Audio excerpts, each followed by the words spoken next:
I need you to knock some sense into me. I'm sure you can. Yeah, I don't know. I enjoy listening to you. I don't always agree with everything. All right, enough of this persiflage. So, you want my question? I'm certainly not going to get myself in trouble by telling you what to do. That makes great sense. Gosh, that's good. Did I overwhelm you with words and wisdom? I've got 7 kids. I feel like I could call you every day. Wait, you're telling me I'm wrong?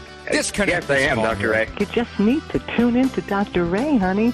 He's got all the answers. Am I right or am I right? Probably. Now, from the studios of Living Bread Radio Network in Canton, Ohio, the hometown of Mother Angelica, here's Dr. Ray. Very nice to have your company on The Doctor Is In, a co-production of the EWTN Global Catholic Radio Network, some 400 to 500 stations worldwide, Sirius Satellite Channel 130. Like to think that's my cue, but it's been slipping, and I was much, much higher before I had children. Done some studies. I wanted to do this for my dissertation, but I didn't have kids then. But if I were in school now, I could do it. What amount of IQ points does the child take away, the average child take away from the average parent? Now, my gut tells me it's somewhere around 4 to 5 points. And you don't recover those points totally after the kids spread out on their own. There's a certain rebound effect that occurs, but you lose them a lot faster than you regain them. It's kind of like physical fitness. If you stop doing your aerobics for a month, you drop dramatically in your ability. Now, you can get it back, but you do drop. So it's kind of what happens with the kids. Anyway, I'm here at the studio for The Doctor Is In.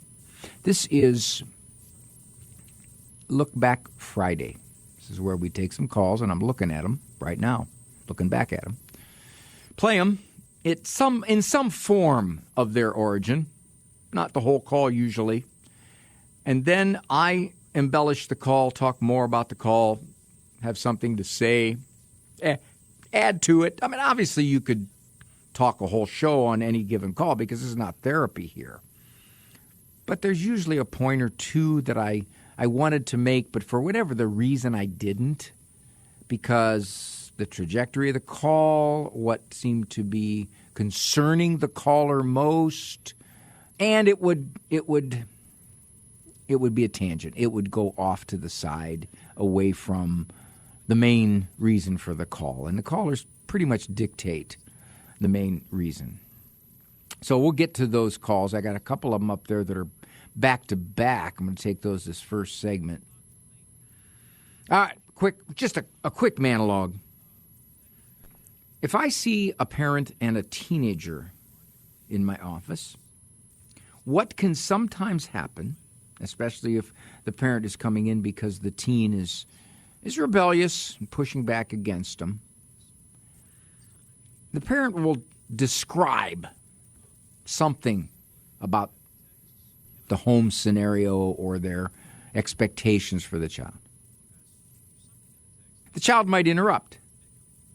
No, Mom, that's not it. Why do you always think the way you describe it is the way it is? Then the parent will just go on, look at the child, and then move on and continue to describe. And the child just roll their eyes, huffy sigh. The parent will go on. Somewhat oblivious, somewhat embarrassed. Nevertheless, they continue to move forward, describing the situation. The child says, Mom, that's ridiculous.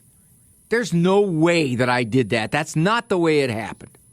Now, after about 5 or 6 of these interruptions, I might ask, do you hear how Angelica is talking to you? And the parent will look kind of puzzled, befuddled, as if to say, yeah, but that's how she always talks to me.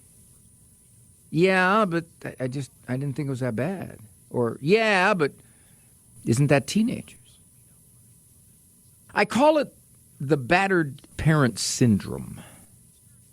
It's been going on for enough time that the parent is oblivious to much of it. Rolling of the eyes, huffy sigh, oh, Mom, get real. Not really considered disrespect anymore. Nobody's throwing chairs or bricks, so therefore they haven't crossed the line into overt disrespect. Still very disrespectful. But the parent has inured to it. They've habituated to it. They've heard it so much. It's coming from the child so frequently that they just have gotten to the point where they're kind of numb to it. But that's not good. That is not good. It sets up a habit. It sets up a dynamic. It sets up an interplay between the parent and the child. It's really disrespectful. And every parent has their limit. I mean, they may try to tune it out as best they can, but ultimately, it's going to take its toll. So I have to begin to work on what they want to define as disrespect. Because up to this point, it's been going on so long, they don't hear it anymore. It's sort of the way we talk to each other, the way she talks to me. I've gotten used to it. I ignore it. It's not good. It's not good. Battered parent syndrome. Hope you're not falling prey to it because you're being mistreated and maybe you're not even aware of it much of the time. You got to be aware of it before you can start to correct it. I'm Dr. Ray.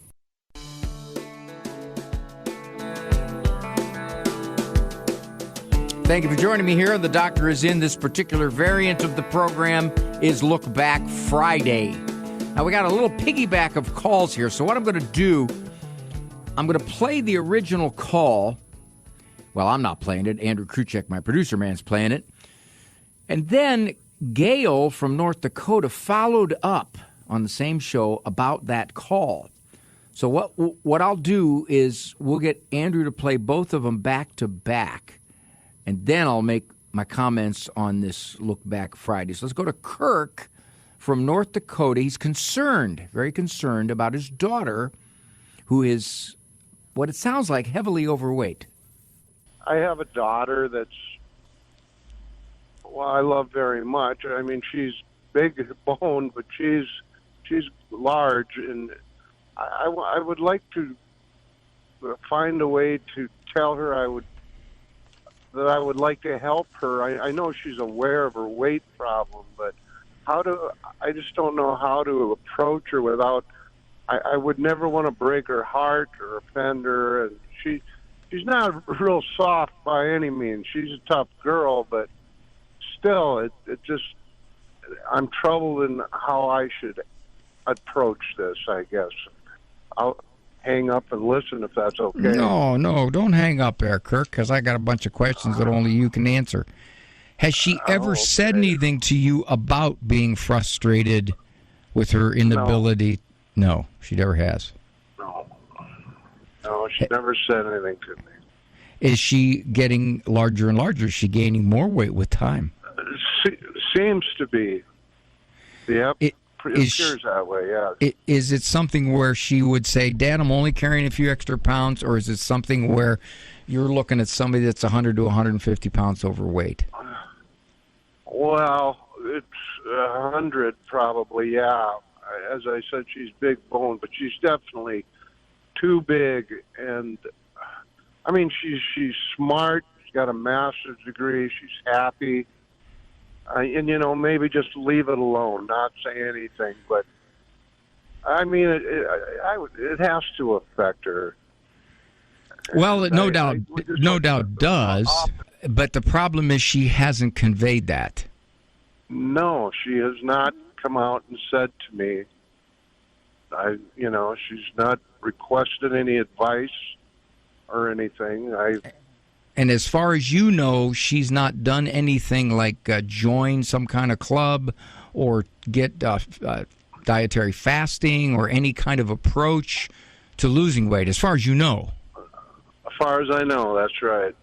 Okay, so there's no signal here that at least overtly she is discontent with her body.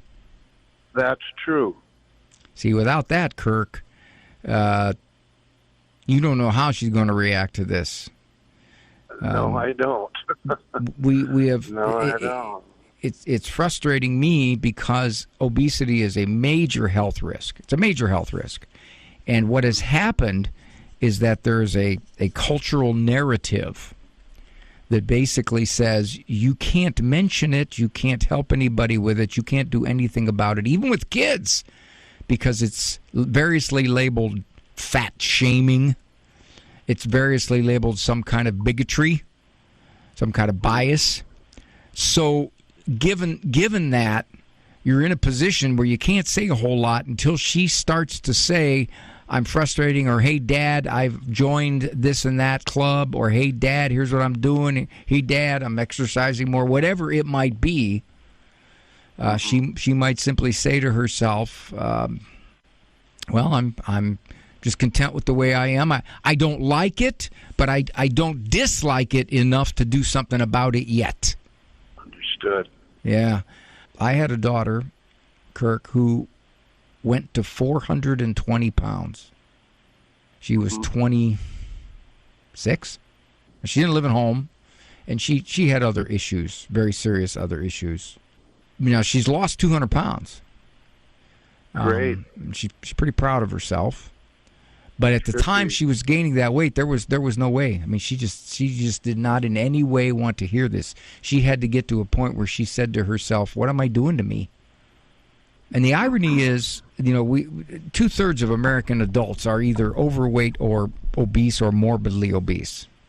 Now, there's a lot of reasons for this, sedentary, etc. But what's happening is that, I'll give you a small example. You said something. You said she's big boned. She's probably not big boned. Yeah. What tends to happen is as you gain more weight, your body's skeletal structure thickens up. And it looks like you're more big boned. You have bigger forearms, you have bigger calves. Everything proportionately looks like, wow, that person is thick. You must have some heavy bone structure under there. Not likely. If she didn't have a weight problem, what did she look like at age 20? Because what she looked like at age 20 was a grown-up body. And that's probably her ideal weight. I didn't really answer the question.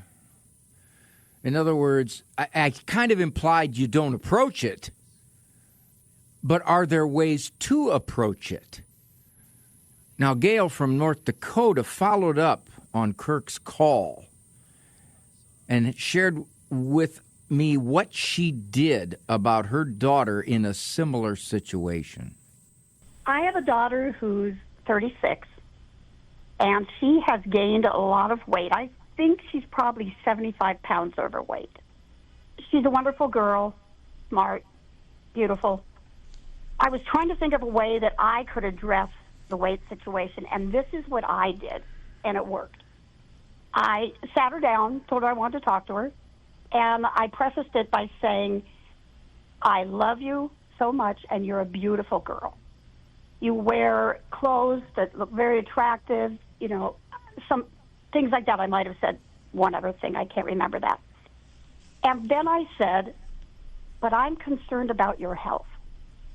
I know that when you gain a lot of weight, that you're putting yourself in a situation for more heart disease, diabetes. And in my case, heart disease runs on her father's side of the family, so I mentioned that as well. And she really took it to heart. She was not angry. She was touched that I was concerned about her health and not just saying, hey, you're fat, you need to lose weight. And at any rate, she has now started to work on losing weight. So just want to share that. Gail, you approached it in a beautiful way.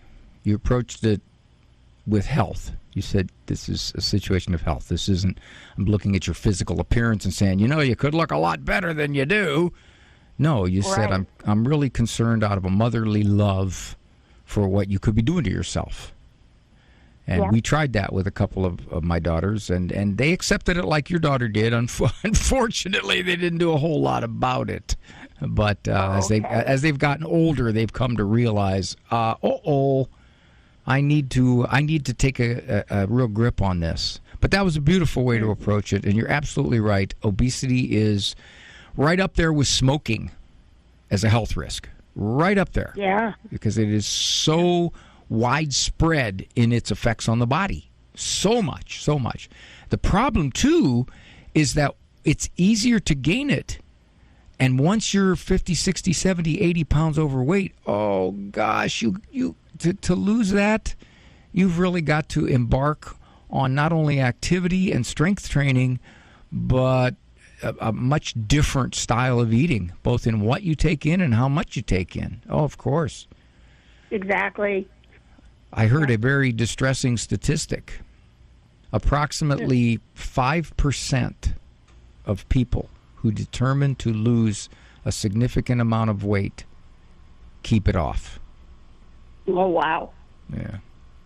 Now, a lot more people are taking the Ozempic shot, and I know several that have done this, and they've lost massive amounts of weight, 80, 90, 100, 200 pounds. But again, the question becomes, what is the long-term effect of that shot? And that's just starting to come out now. Gail, beautiful approach to your daughter. Tell her to strength train. She's going to have to build up muscle. When you lose weight, I will. You're going to lose muscle and fat. So to keep the muscle on, and muscle is a very active metabolic tissue, you keep it because it burns about 50 calories a day just to exist, every pound of muscle. Thanks, Gail. Did you ever see those pictures of Coney Island or baseball games in the stands? Do you notice that the overweight folks are a far smaller fraction of the crowd? And by and large, they're not that heavily overweight, the ones who are. What's different? If you say, well, we're more active, we were more active then, that's a factor. You don't want to look at the calorie counts in some of the things we take in. My producer, Dick Russ, back when he was with Cleveland TV, did an expose on a very well-known buffet place. Now, Dick happens to be sitting in the studio with me here. He's not on the mic, but I'm going to ask him, hey, Dick, what was the calorie count of the average plateful of that place? 9,000 calories. The average person usually is anywhere between 1,800 and 2,400 caloric intake a day to maintain their weight. 9,000. What about the fat content and those things? What were some of the numbers? 3 or 4 days worth of the healthy recommended dose amount of fat, sugar, salt.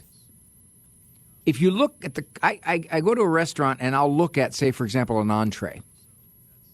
If I would order that entree, I'm looking at 2,300 calories just for one meal. That means nothing else that I would take in that day would be allowed, or I would gain weight. And if you gain 1 extra pound a week, that's about 3,500 calories over and above your recommended intake for your age, for your body size, for your sex. 3,500 calories is approximately a pound gain over and above. That only means that's, 500 extra calories a day? Do you ever eat one of those big chocolate chip cookies? Those things are 500 calories. Go to a restaurant and you see these, oh man, they're gorgeous. They're big chocolate chunk cookies. 500 calories in those things. 1 extra pound a week. In 1 year, you're 50 pounds extra. 2 years, 100. I saw, just today, I saw Robert Kennedy talking with J.D. Vance, and they were talking about the foods we Americans eat. That's clear. We eat bad stuff. We just do. I go to a restaurant, and if I'm with a bunch of people, I watch what they order. Onion rings with French fries, double cheeseburger. And I'm thinking to myself, I would love to have that too. I'd like to eat that stuff. That stuff tastes good. It's got a lot of fat in it. It's got salt in it. The food companies know how to make this stuff. They do. They make it appealing. You got to have it. You want to have it. But we're not in a situation of thousands of years ago where we weren't sure where our next meal's coming from, so we had to load up. We don't have to load up anymore. But it's still there, and it creeps. Sugary drinks will kill you. They'll just flat out kill you. Because in one sugary drink, 12 ounces of a non-diet soda, you got 12 teaspoons of sugar. 12 teaspoons. Well, Dixon here, he's drinking the Diet Coke. Yeah, but then now they're all coming out with all kinds of stuff regarding aspartame and all the artificial sweeteners and everything. It's like, I'm going to drink diet water, but it doesn't taste as good. See, that's the thing. You know, there's a certain part of us that's spoiled. I like the taste. And interestingly enough, I read an article just recently that said the number one extracurricular activity for pleasure, by far, eating out. Eating out. When I was a kid, there were restaurants. Yeah, you go to restaurants. I go into a nearby commercial area by my house. There's 50, 60, 70, 80 restaurants. And on any given Saturday night, they're all full. They are all full.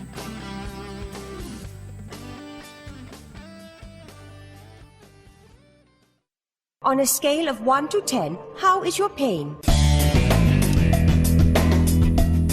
Thank you for joining me here on The Doctor Is In, the Dr. Ray Guarendi program, Monday through Friday, 1 o'clock Eastern Time. Website, drray.com, DRRAY.com. Bunch of books there if you are interested in parenting or emotions or faith or thinking better. That stuff is there. This is Look Back Friday, so it behooves us to go to Bianca from California. She says, and believe it or not, the experts have weighed in on this stuff. The experts weigh in on everything. When to have another child. And I have read articles where these experts talk about, well, this is the proper amount of time between children so that they are more likely to relate to each other better. And if you go too long, then they can't relate to each other because there's too big a gap between them. But if you go too short, then what happens is your attention is divided. Please. So let's see what Bianca has to say. Are you a mom of any yet? I am. I have a 1-year-old boy and a 3-year-old boy. Well, you know what the society would say. I'm not telling you anything you don't know, but I think everybody around you would say, Bianca, why are you even thinking about having another kid?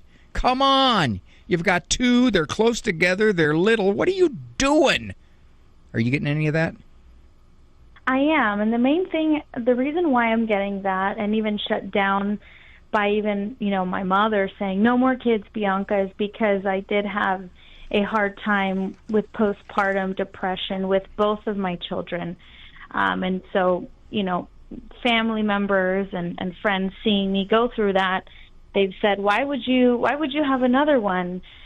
And also just the work, the amount of work of 2 toddlers running around and, constantly being needed. And, they ask, why, just wait. And so my question is, well, is it up to me? Should it be up to me? And who else is it up to, my dear? Well, now you got me thinking. Now my follow-up is, with what the church believes when it comes to contraceptives, am I sinning by purposely not trying to have a child yet and waiting?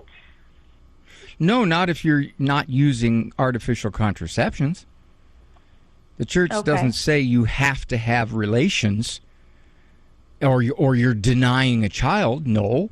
Matter of fact, natural family planning is very reliable, more reliable even than the pill, in terms of spacing out your pregnancies for good reason.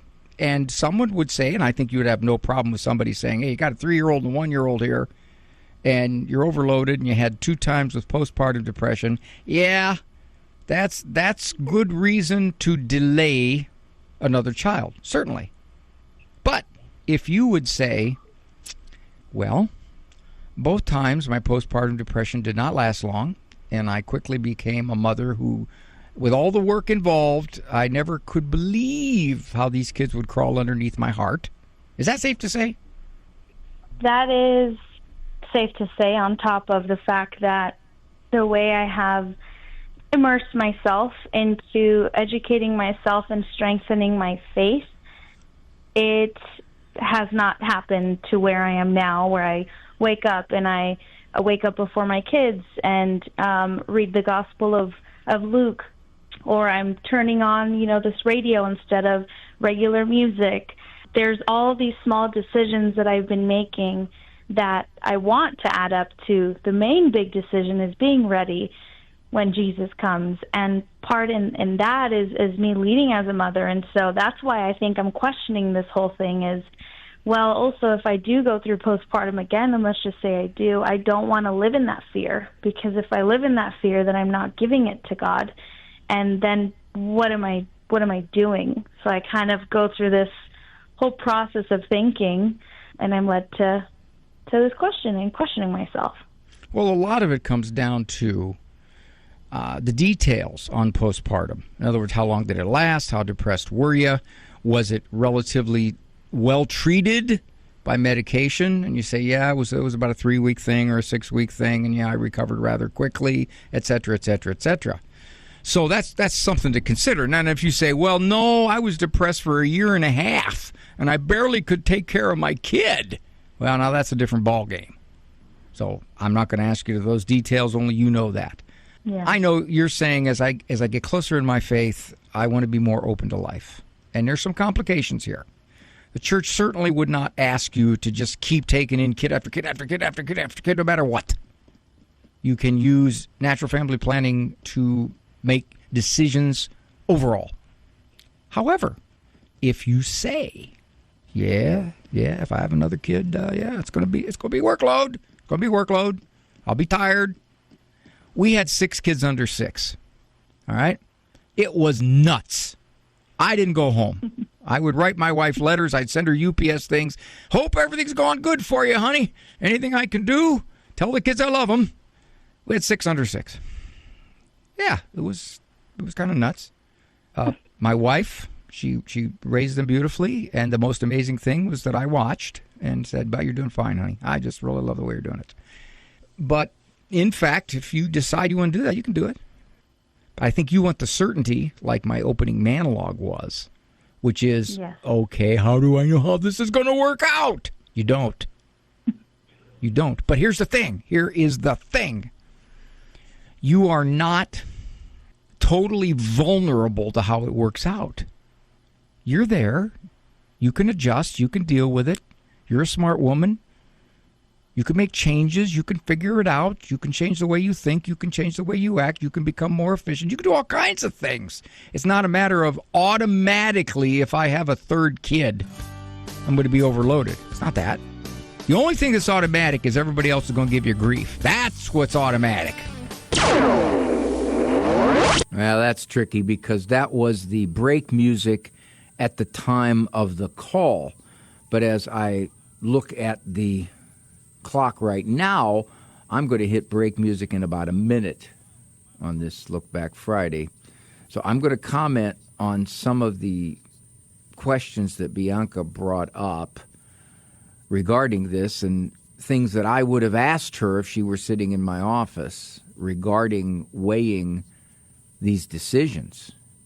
I would say that if you took a poll of 100 modern cultural thinking people, I would suspect 90 of them would say, what are you doing? You got a 3 and a 1-year-old. It's crazy. You're enough. Let's stop. At least wait till they get a little bit older before you did this.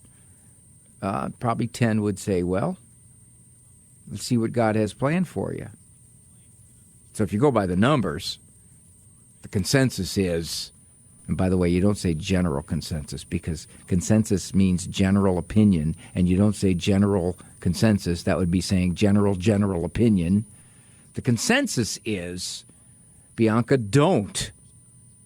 But Bianca is the one who makes this decision. Now that's the real life bumper music for this program. When we come back, I want to talk a little bit more about this. I'm Dr. Ray. This is Life News Radio. I'm Jim Anderson. A U.S. Senate vote Thursday may tell if federal funds will continue supporting abortion in Obamacare insurance company subsidies. Other options favored by pro-life advocates in Congress include health savings accounts or other hybrid approaches just without any abortion funding. Nearing the year-end, lawmakers face intense pressure within the pro-life movement. Abortion industry analysts examining the past year insist secret abortions for teens and elimination of pro-life pregnancy support centers are important for the abortion industry. A Guttmacher Institute research report for 2025 laments that many states are funding pregnancy support centers, strengthening parental consent, and targeting abortion pill shipments across state lines. This is Life News Radio. A new study suggests that nearly half of American women who have had abortions experience ongoing moderate to severe emotional distress related to their abortions. The study of over 1,000 women holds broad implications within a U.S. population all too familiar with personal abortion experiences. Opponents of arranged medical dying or assisted suicide in Britain are pointing to a growing Canadian phenomenon. Activists insist that euthanasia and assisted suicide are necessary to address and reduce suffering. The reality, too often, is that those who are killed by lethal injection often leave conflicted, grieving, suffering loved ones in their wake. Nevertheless, some in Britain's Parliament stubbornly resist such anecdotes and continue to press for legalized medical suicide. In shades of Dickens' character Ebenezer Scrooge, Lord Falconer of Thoroton, while speaking in favor of legalizing medical aid in dying last week, said that the poor might be better off dead. For pro-life headlines delivered to your email address daily, sign up at lifenews.com. This has been Life News Radio.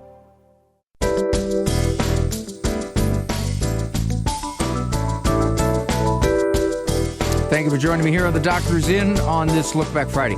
Okay, just got done with a call from Bianca in California. She has a 3-year-old and a 1-year-old. And she did have, as she reported, some postpartum depression.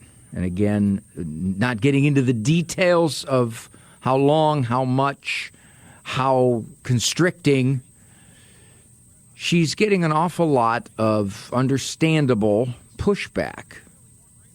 Basically being told, you're done. Stop it. Don't be dumb. And she says, particularly from her mom. But she says her mom's motive is worry. And that's a common motive when those of you who have gone beyond the culturally allowed 1.86 children, family members are the ones who worry about you and say, I worry about your stress level, I worry about your energy, I worry about your tiredness, I worry about your health, I worry about the demands, etc., etc. I worry about the finances. It sounds like Bianca was thinking, I'm open. I am open to more children. There comes a point, I'd say around 3 to 4 kids, where people just think you're a lost cause. And many moms will tell me that. They'll say, they stopped giving me grief. They tried to stop me back around 2 or 3 kids. If I had more than that, they just shrugged their shoulders and looked at me like I'm an idiot and I'm sucking up the rainforest and therefore there's nothing to be done about me. Now, in Bianca's situation, she has 2 boys, 3 and a 1. She has a little wiggle room in her motherhood. That being, well, you're trying for your girl, right? I mean, you have two boys. Wouldn't you probably would like a girl, correct? This is the one area where you're allowed to have more than two kids. That is, if the first two are of the same sex, people somewhat allow you. Isn't that interesting, the word allow? They allow you to consider, and not be totally foolish, a third child, because you'd like to have the experience of a boy and a girl. However, if she has a little girl on child number 3, she no longer has excuse or will be given tolerant expectation, because now what are you doing? You got your girl. So shut it down. And one mom told me somebody came up to her when she had a bunch of kids, and it's usually in a grocery store, and it's usually a stranger. Are you going to have any more children? And Mom said, well, not right this moment, which I thought was kind of great. You don't go after veteran moms. They've heard it all. They're pretty quick, and they deal with little ones who are unpredictable, so you can't throw much at them that they're not going to be able to bat away like you're an annoying flea. To get back to something I said before the call, the child rearing specialists, I put that word in quotes, pontificate on about everything. And not unusual in Bianca's situation, they would talk about how long do you wait if you're going to have another child? If you're that much of a lost cause and you're wanting another child, well, what's the delay time? What is the optimum psychological benefit of spreading out your kids? Now, this is something I got to believe in human history we never speculated on. But what it does do is it does shake up some parents, which is, if our children are too close, will they not get the amount of attention that is good for their well-being and development? When we had 6 under 6, we didn't have time to worry about that. We just tried to survive day to day. And the kids got a lot of attention from siblings. I tell you, I talk to a lot of now adult children who say, yeah, I wish I had more brothers and sisters. Because modern psychological notions say the attention component goes from parent to child. Well, it also goes child to child. I said that once to my wife. I said, honey, with this many kids, I can't devote individual time as much as I could if we had 2. And my wife said, Raymond, you big dummy. All right, she didn't say that. But I could tell by her look that's what she was thinking. She said, Ray, that's why they have brothers and sisters. And it's true. Even now, as they're grown and raised, I watch the interaction between the siblings. Which ones are closer to which ones? Which ones make an extra effort to see which ones are in constant contact. You watch it. You watch the dynamics. They aren't all 10 equally close. Certain ones are closer to certain ones than others. All right, that's the natural course of things. And it had nothing to do with the spacing of their adoption. Because at one point we had 10 under 12. That was it. I paid no taxes.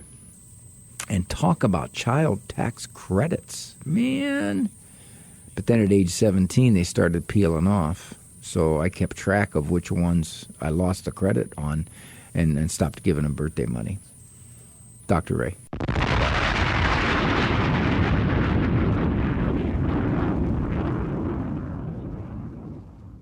Shrink wrap.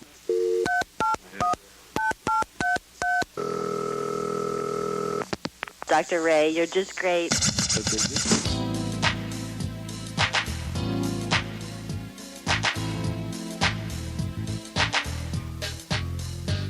Ain't sharing no feelings, don't know where you're at. Can't hear what you're saying, just can't go with that.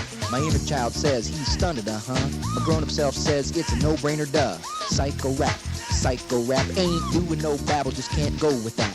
Psycho rap, you hear what I'm saying? This ain't no shrink chat. Super ego, unconscious for sure. Freudian analysis, $6 grand or more.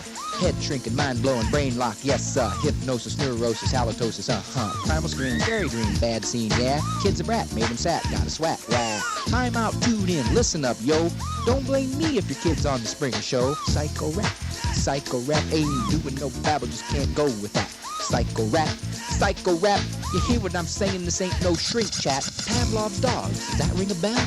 Repression, depression, who can tell? Psychology, neurology, pathology, what? Therapy, sympathy, apathy, gut. ODD, ADD, PhD. I know all the letters of the alphabet C. PMS, IRS, EIEIO. There ain't no combinations I don't know. Psycho rap, ain't doing no babble, just can't go with that. Psycho rap, you hear what I'm saying? This ain't no shrink cat. Oral stage, anal stage, life stage, yep. Anipus, animus, maximus, stop. Reflect, deflect, reject, where it's at. I'm okay, you're okay, your kid could be a brat. Self-esteem, self-image, self is all. I am me and ego, you all. Assertiveness training, don't get in my way. The only real truth is what I say. Psycho rap, ain't doing no babble, just can't go with that. Psycho rap, you hear what I'm saying? This ain't no shrink chat. That was a well-plotted piece of non-claptrap that never made me want to retch. Man, what's gotten into you? Well, that's certainly an 80s sounding rap. I did write it. There for a while, for some years, I did write a lot of novelty songs, and that was one that just struck me some years ago to put in. I have since re-recorded it. That's an original recording. We re-recorded it for the TV show. Marcus Peter, who many of you know through Ave Maria, was at one time in his former country a rising, rocketing rap star, and for the TV show, he did the backdrop, the rhythm of the song, I guess you could call it a song, of the rap. So, given that. Now, I'm looking at the clock here, and I miscalculated. We have another look-back call. It's 6.5 minutes long.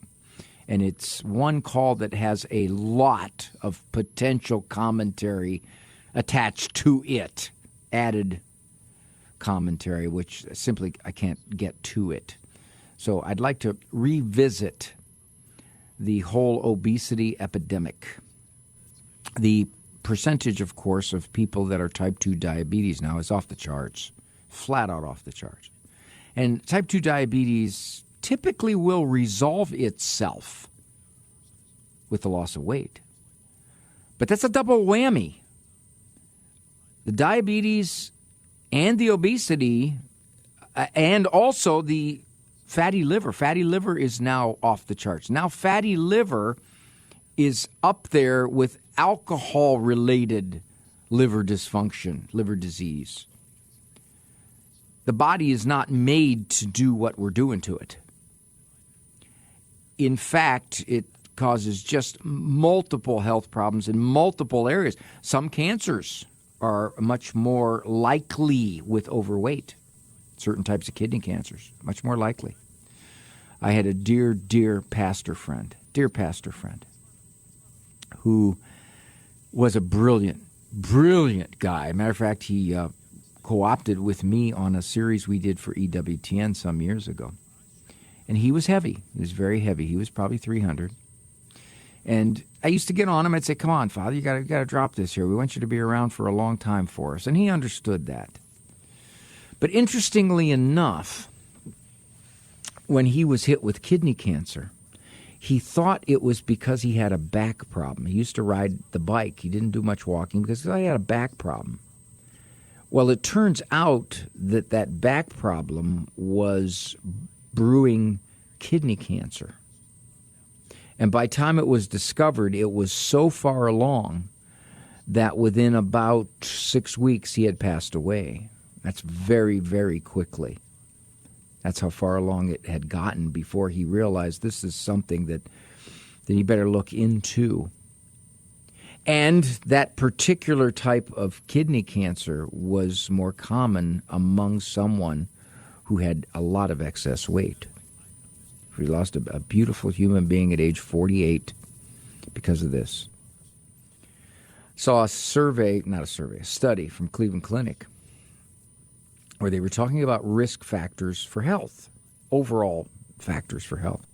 And they pointed out obesity ranks right up there with smoking. Interestingly enough, I've also read several places where doctors, general practitioners in particular, GI guys, girls, are not really supposed to talk about a person's weight. Remember, the doctor used to tell you, you gotta lose some weight here. Not allowed anymore. It's like that is against the rules. We have to just be comfortable with who we are. But if someone was doing something devastating to their health, wouldn't you want to say, here's some potential complications of what you're doing? And you can get away with it for a while. You truly can. If you're young, you can get away with it. But I watch folks, say, for example, in the airports, and I watch some of them walk. It's very, very labored walk. And these are young people. These are not someone 76 years old. This is a 30-year-old. And I see this, and I think it at some point they give it up. At some point they just simply say, well, that's the way it is. Now, interestingly enough, there is a kind of turning regarding these weight loss drugs, these injectable weight loss drugs. And I think some of them are pill, too.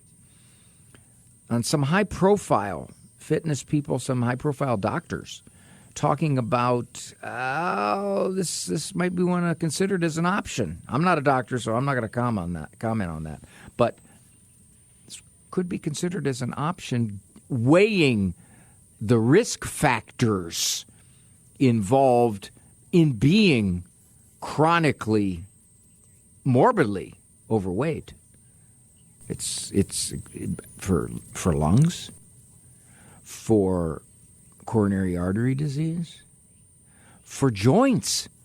I saw a study where they talked about the amount of stress on a knee joint when someone is carrying extra pounds, and it's multiplicative.